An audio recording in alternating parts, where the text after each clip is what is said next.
Real Casimero ay handang palagan ng two-time world title challenger na si Vincent Asolabio. Yan ang hamon ni Coach Nonoy Neri sa dalawang magkapatid na sina John Riel at Coach Jason Casimero. Casimero Brothers papanagaya sa bagong taktika na naman ng Team MP Boys. Naoya Inoue hindi rin nakapagtimpi pa at nagbigay na ng reaksyon patungkol sa ginawang pagwasak ng WBC Bantamweight World Champion na si Junto Nakatani kay Asolabio. Ito po ang mga pinagbabatayan ng ating kwentuhan. Kaya tara, kwentuhan na!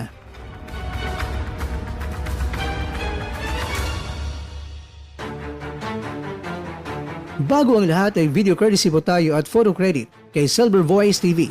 Kakwento, sobrang prangka itong si Coach Neri sa dalawang mga magkapatid na Casimero. Kung ating matatandaan, itong si Casimero at Coach Neri ay may mahaba din na pinagsamahan nito na ilang mga World Championship fights din na nagkasama ang tandem nila ni Coach Neri at Angas ng Pinas na napagtagumpayan nila.